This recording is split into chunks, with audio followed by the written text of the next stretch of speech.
Good afternoon সবাইকে। আজকে আমরা গৌরী ধর্মপালের লেখা সোনা গল্পের প্রশ্ন উত্তরগুলির সমাধান করব।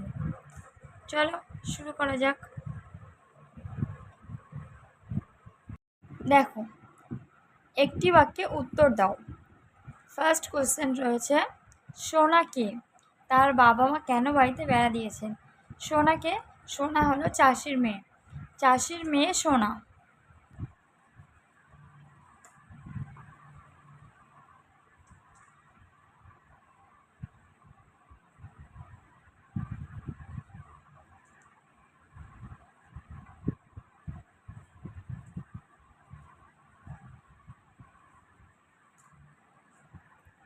তার বাবা মা কেন বাড়িতে বেড়া দিয়েছেন?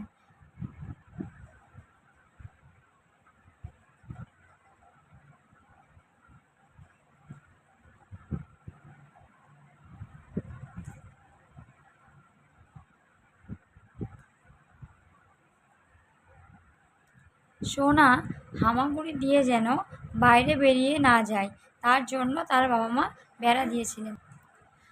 নদীমা কিভাবে সোনা সারা গায়ে গয়না পরিয়ে দিয়েছিলেন?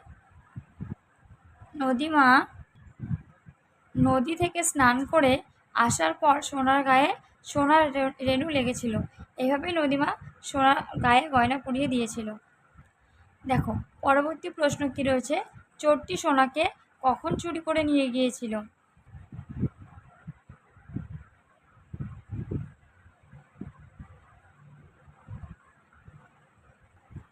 সোনার মা দুধ জাল দিচ্ছিল এবং সোনার বাবা খেতে কাজ করতে গিয়েছিল। সোনা বাইরে খেলছিল, এমন সময় চোরটি এসে সোনাকে ধরে নিয়ে গিয়েছিল। কেন গ্রামটির নাম হলো সোনারগাঁ? সরকারের লোকেরা গ্রামে সোনা খুঁজতে এসেছিল, তাই গ্রামটির নাম হয়েছিল সোনারগাঁ।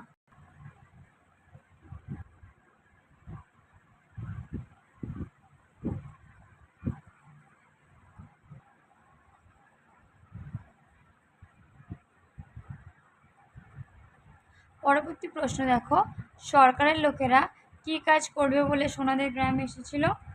সরকারের লোকেরা সোনা খুঁজবে বলে সোনাদের গ্রামে এসেছিল।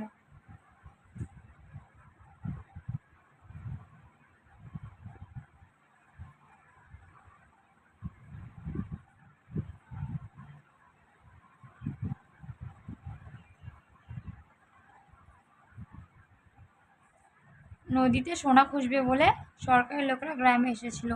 কে সোনার নাম রেখেছিল নদীমাতৃকা? পাঠশালার সংস্কৃত দিদিমণি নাম রেখেছিল নদীমাতৃকা। পাঠশালায় সংস্কৃতের দিদিমণি নাম রেখেছিল নদীমাতৃকা। এই নামের অর্থ হলো নদী যার মায়ের মতন। কেউ নদীর জল নোংরা করলে সোনা কী করত? সোনা বাঘিনীর মতো তেড়ে আসত।